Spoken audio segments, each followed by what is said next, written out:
En el capítulo anterior explicó el Alter Rebbe la diferencia entre un tzadik y un Beinoní.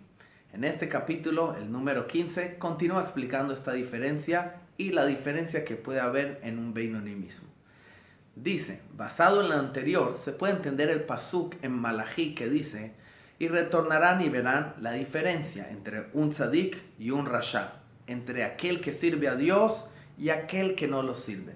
El Talmud pregunta, aparentemente está repitiendo. Pero el Alter Rebbe explica que tzadik y aquel que sirve a Dios no significan el mismo nivel. ¿Cuál es la diferencia entre ellos? Dice, aquel que sirve a Dios significa en hebreo Oved Elohim. El término está en presente, es decir, aquel que se encuentra todavía peleando y luchando contra su instinto negativo para tratar de sobreponerse sobre él, conquistarlo y no dejar que pueda dominar en el cuerpo. Este trabajo es un trabajo constante y pesado, también difícil, y este fue el que dominamos el Beinoní, aquel que todavía lucha contra su instinto negativo. Pero el tzadik no es llamado que sirve, sino es llamado sirviente de Dios, Eved Hashem, que no es un verbo de presente, sino es un sustantivo describiendo su situación actual.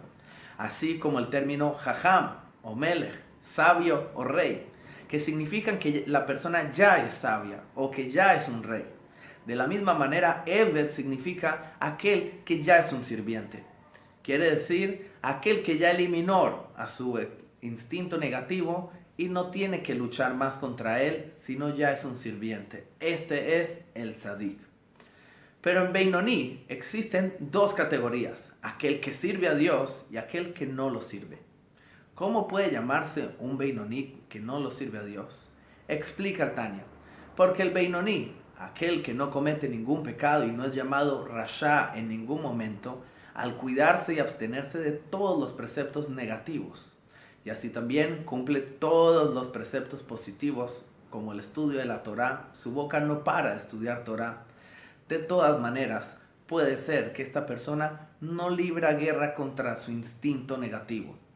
El motivo es porque tiene una naturaleza y ya está acostumbrado a hacerlo. Por eso no peca en ningún momento y cumple todas las mitzvot.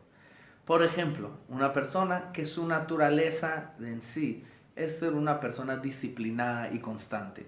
Y por eso él no para de estudiar, por esta naturaleza que tiene. O aquel que es frío de naturaleza, también de pronto no se despierta con tentaciones, sea a un tema de mujeres o a un tema de comida, etc. Por su naturaleza. Aquel, a pesar de que no peca, no libra una guerra contra su instinto negativo, ya que tiene un amor natural, mencionado anteriormente, y ese amor le basta para no pecar y cumplir las mitzvot. Pero ese amor no fue trabajado por él, ese amor lo tenía como herencia.